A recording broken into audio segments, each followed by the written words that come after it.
and I'm really excited to be talking today with Kim Sheehan. She is a graduate from the 10-week holistic yoga for cancer teacher training course that I run. And she is not only a yoga teacher, but also a voice worker based in North London and working between the UK and Ireland, which sounds very exciting. So I wanted to have a chat with you today. Now the course is complete, just to get some of your reflections on the process and, how your career and life is looking now and how we're moving forward from that. So I guess going back to the beginning is, what was it that kind of sparked your interest or made you feel like this was the right training for you? Did you have a particular goal, or how did that come about? Yeah, thanks, Jenny. It's an absolute pleasure to be here to discuss this with you. I follow a lot of yoga teachers on Instagram, and that's how I came across you. And I kept seeing yoga for cancer, and I thought, wow, that just sounds so interesting. And I was also wondering, why haven't I seen more of this? And for people who are going through the diagnosis, treatment and recovery, I was thinking, gosh, is there no service provided for them? Or I hadn't heard about yoga for cancer kind of anywhere really, not in Ireland or in England, until I came across you. And then, of course, I began to discover that there is a little bit more of it than is going on. So I came into it because I really wanted to feel a sense of inclusivity in how I work. So I run day retreats, and I wanted people to feel that they were welcome in the room, and that I also feel that the way I teach is probably more aligned with, slower teaching and more mindful and more compassionate. And I think that that's really needed in the yoga room. So I guess I just felt inclusivity and providing a space for people who are probably under a lot of stress, and their body is under, there's a lot being demanded of their bodies, to have a place to be able to lay their head down, get a bit of movement on, and feel that they're being included in society. Yeah, absolutely. And was that something that was coming up in your classes already? Were you having people? Well, interestingly enough, I do tend to teach quite a few older people. And obviously they move a little bit slower, but they've got this real passion in them. They're there to move. And I often worry about them. I'm like, oh gosh, what if they get sick, or what if something happens? And I'm like, well, they're still going to be able to do their yoga. They're not going to stop. And so I thought about it from a point of view of my current students. And the rates are so high now of people being diagnosed with cancer. So I thought, God, it could be any one of us in this room, and I still want to hold a space. So yeah, I think it was kind of inspired by wanting to, look after my students a bit as well. Yeah, no, absolutely. That makes sense. And just being prepared, because sadly, it's very likely, particularly if you're working with older people, that, some of them in your class might end up getting a diagnosis. And if they already, have that relationship with you as a teacher, it's just so nice to continue that and not feel like they have to go somewhere else. So that's really lovely. So it was quite a new area for you coming into the training. Was there anything that you learned that kind of surprised you or was unexpected? Yes, I think strength of mind and resilience in the students was really, really interesting. There was a particular case study that we had in the class where someone had surgery with breast cancer. And what surprised me the most was that movement is what creates healing. And I would have thought that, oh no, you should probably just stay in bed and not move for 6 weeks like we do after we have children, don't do anything. Yeah. And so I thought, wow, that's really, really interesting, that just simple but consecutive movements over and over again in the shoulders that creates a lot of healing energy and a lot of blood circulation going to that area, and that people can heal so much quicker. I think I found that really surprising, actually, after surgery. Yeah, I think there is a lot of fear around cancer generally, and what I hear from a lot of teachers kind of who email me or asking questions is underlying that is that feeling of, oh, but I don't want to make things worse. I don't want to do any damage. What's safe? And yeah, it is really understood now that staying active through treatment is so much better for people, and that, you know, movement, I suppose the opposite is stagnation, and that doesn't help people heal. So yes, I think that is quite a common surprise that actually being active is helpful. And medicine has changed its view very much from decades ago, where the advice was stay in bed and don't do anything. And they've realized now that people do so much better when they're active. And they recognize that yoga actually is a really safe activity compared to playing football or, you know, other kinds of exercise that people might do. So I think there is going to be more and more people looking for these kind of specialist classes. So before we sort of go down a complete tangent, so I'm curious, because there's lots of different aspects within the training. So we learn a lot of the technical side, and like you say, how do we adapt for different stages of treatment, different types of cancer diagnosis, and we sort of look a bit at those sort of technical things, but there are also, you know, lots of personal processes that we go through as well about who we are as a yoga teacher. So that personal development side of things is also really important. And just curious, so on reflection, were there any kind of breakthroughs for you or aha moments in that regard? Yeah, I had a massive aha moment, which has got to do with voice, really, in a way, because I found that I became a much more confident teacher throughout the process. It wasn't like after the 10 weeks, I felt more confidence. With every week, I felt more confident with how I delivered in the yoga room and how I took more space to, I mean, I was naturally doing those things anyway, but didn't necessarily believe in what I was doing, kind of waiting for someone to give me permission to be a good communicator and to deliver well. And when I say deliver well, it means like delivering from a point of view of what I believe when it comes to yoga philosophy, what attracts me to yoga, and how I feel better during and after yoga.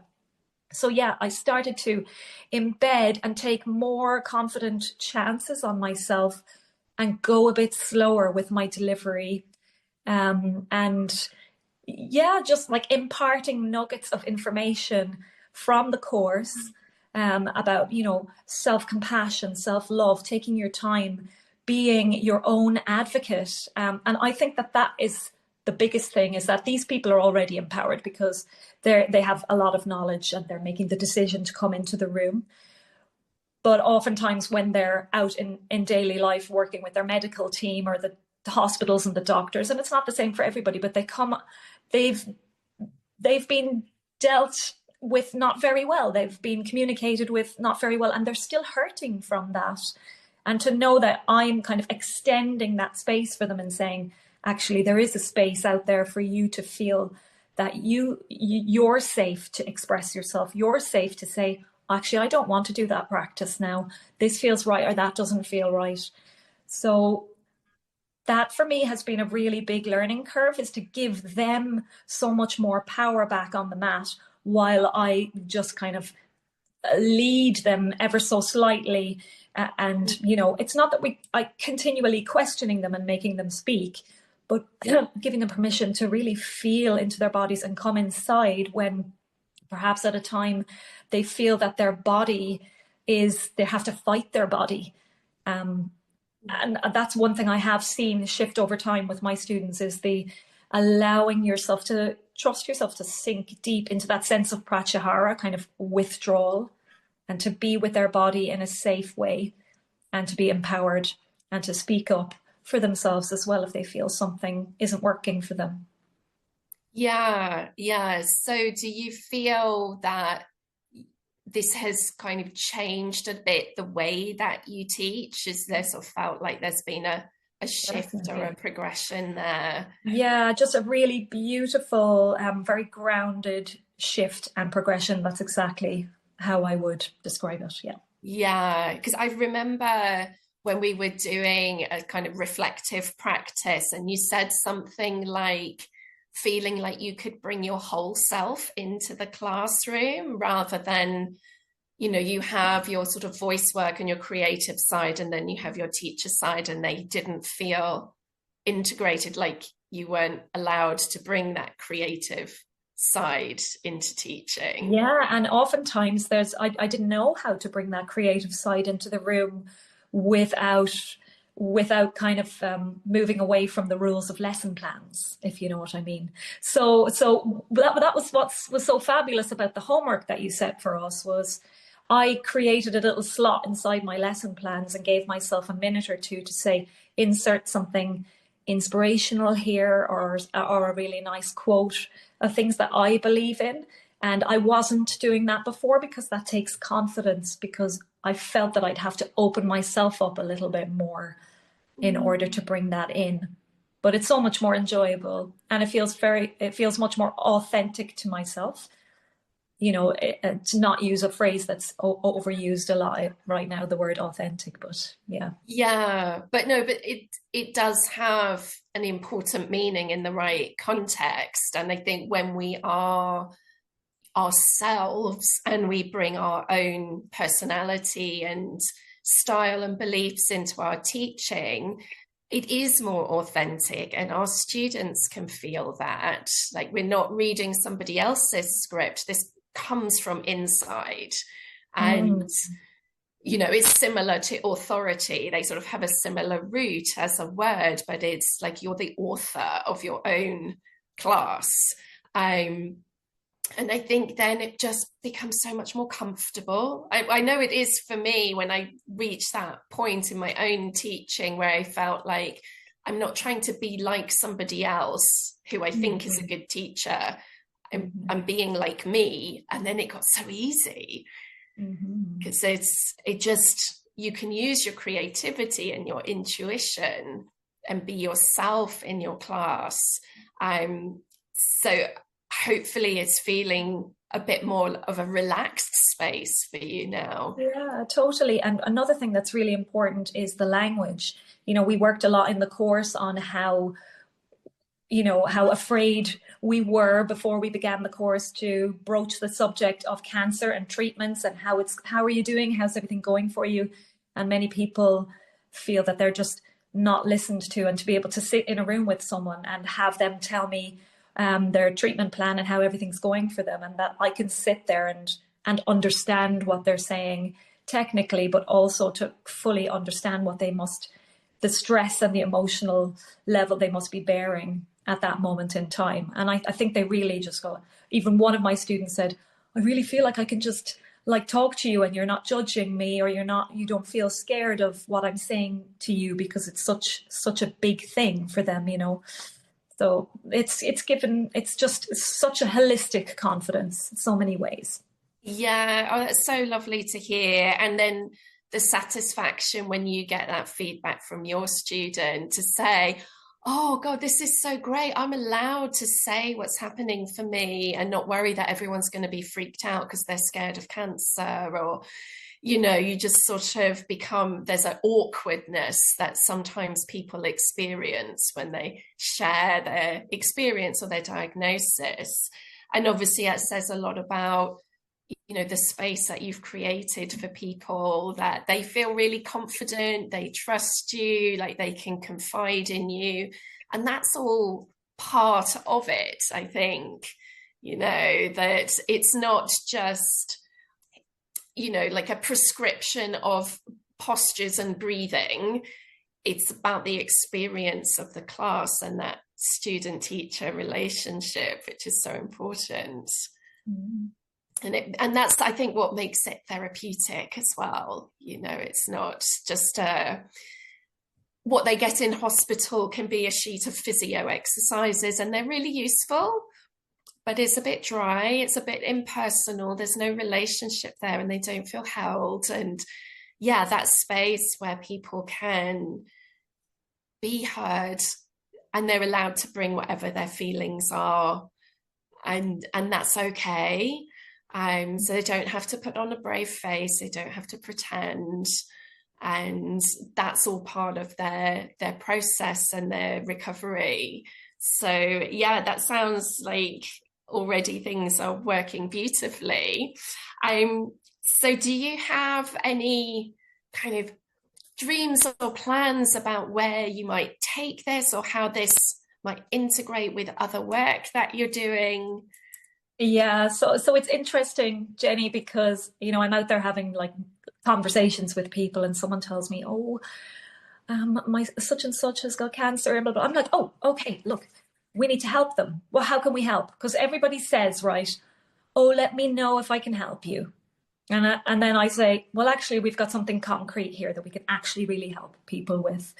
So, and I think that's how I'm getting a few more students, and that's working really nicely for me. And in the pipeline, I'm also hopefully organising a fundraising day for breast cancer with somebody I know. And so we're hopefully going to do a type of a day retreat, which would be with yoga and sound, kind of like the stuff I already do, but using those skills to bring a little bit more awareness. And I think it also is nice for carers and family and friends to also come along and to see that, see what we're doing. Yeah, that sounds really exciting, actually. And I think it's a really nice illustration of how this can integrate with the work that you already have. That sometimes people might feel that, being a yoga for cancer teacher is like a very sort of set thing, and it's separate from what they already do. But this is why I sort of teach in a way that I want people to have their own personality and their own style. There's not one way to do this. And yeah, use what you already have, integrate it in the work that you have with the people that you already serve. And there's just so many really beautiful, creative ways that we can, offer all kinds of holistic support through yoga. And because we know yoga is not just asana, there is so much more to it. So kind of sky's the limit, really. I think it's so true. The sky is the limit with yoga, and there's so many possibilities. And the great thing about the training as well is that I think it affords the teacher time to really, really sink into the practice and not to become overly involved. Because a lot of the movements are, I wouldn't say simpler or anything like that, but they're like, what I really gained from the course movement wise is that less is more. Mm-hmm.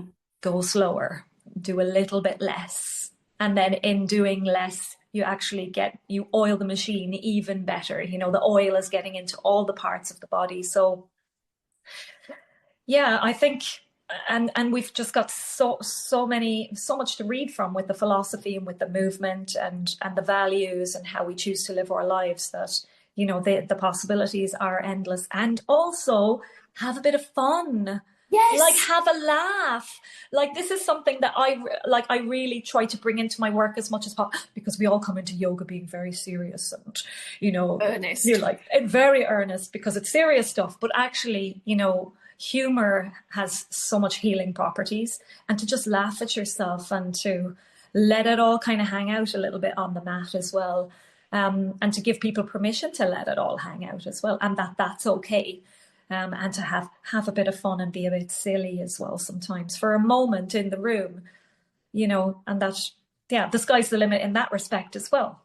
Yes, absolutely. I mean, there is, as you say, so much therapy in laughter and humor. It really breaks the tension, and there's different biochemistry that goes on with it as well.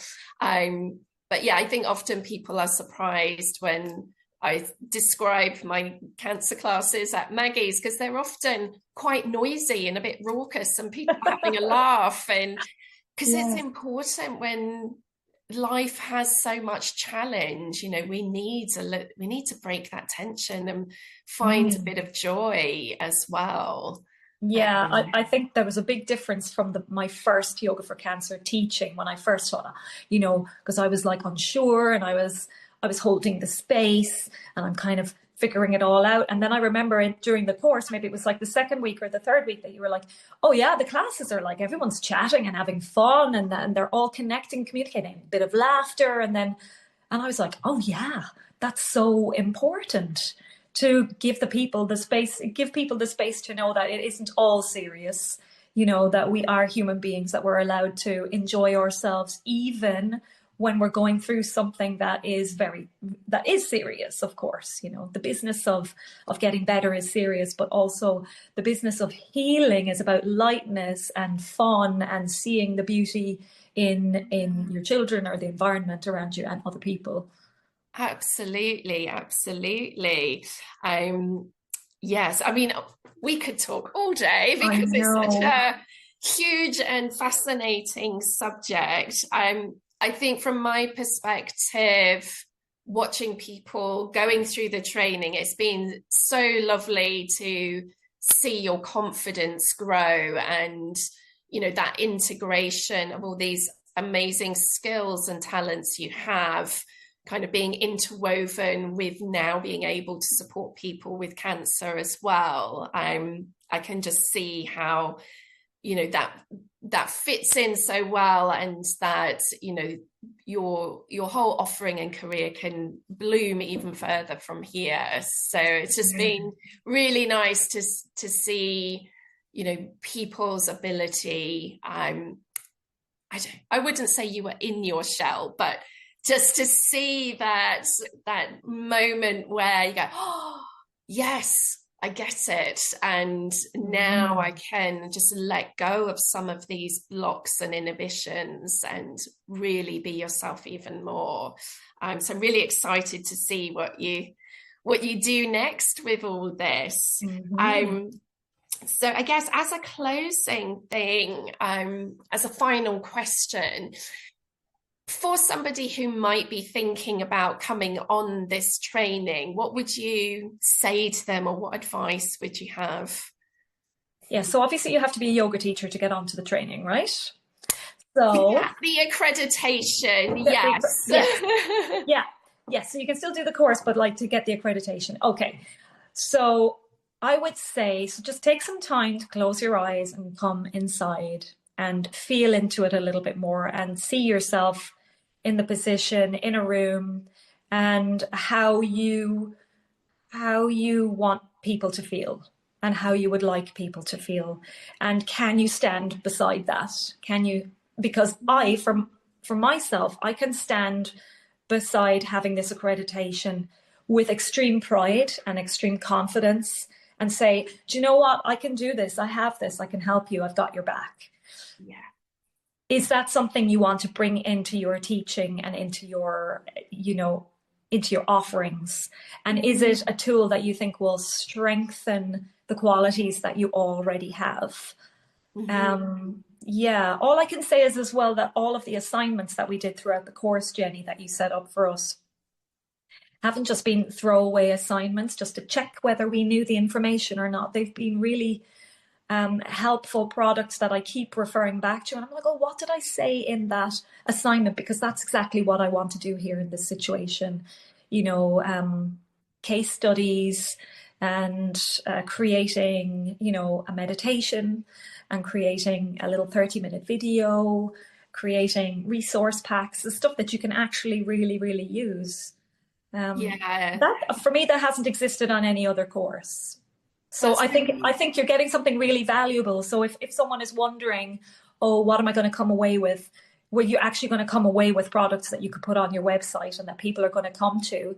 And some of my students, and actually my students who are not Yoga for Cancer, are also doing the 30-minute video that I made, because it's just so holistic. It's just so easy to do. So you're doing things you might not have already thought about doing for yourself as a teacher.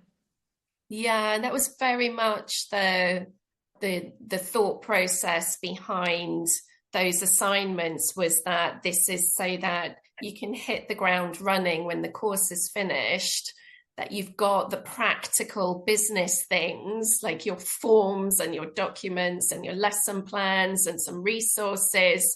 So you go, right, I'm ready to teach now. Yeah, because they're the things that stop me in my tracks, because it's all well and good to be a creative, and teaching and working with voice and stuff. I'm like, oh God, I have to make that form. And it's the thing that for me personally does hold me back. And sometimes I have come out of other courses going, why don't I have a form that like I meant to create a form, whereas had it been done for an assignment, I mean, I guess it's nice to be looked after in that way. And that's where I think that you've really created a really great course that has all of the knowledge, the information, but then products at the end as well. It's really helpful. Yeah, because I think for me, my bigger goal is that, as many people with cancer as possible have these specialist classes to go to. So I want people, when they finish the training, to actually set up classes and look after people.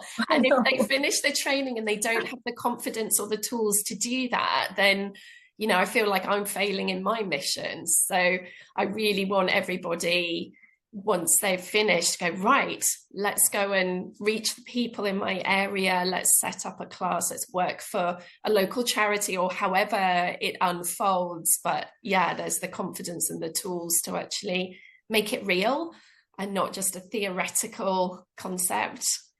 Yeah, because I think that that's where yoga teacher trainings happen, and we come out the other side, and then we're like, oh gosh, now I have to go and do it all now. And it's very scary, Yeah, it can be quite scary, but I do feel like that. I feel that this course is particularly focused on delivery and compassion and care for the client. So, and naturally knowing all of that information, you're going to be a more confident teacher because you have all the knowledge already, Yeah, exactly. Oh, well, it's been so wonderful to reconnect with you. So thank you for sharing your time with me. And if anybody wanted to get in touch with you, what's the easiest way for them to find you? Oh, to just go to my website, kimsheehan.com, and put a link in there. Yeah, and you can just send me an email or get in touch and see what I'm working on. Fantastic. Oh, well, thank you so much, Kim. I'm really looking forward to seeing how this work unfolds for you. And maybe we'll reconnect in a while and see what's been happening. Wonderful. And thank you, Jenni, for creating such an amazing course. I have no regrets whatsoever doing this course, and I would do it all over again tomorrow. So thank you so much. Thank you. It's been an absolute pleasure working with you. Thank you, Kim. Take care.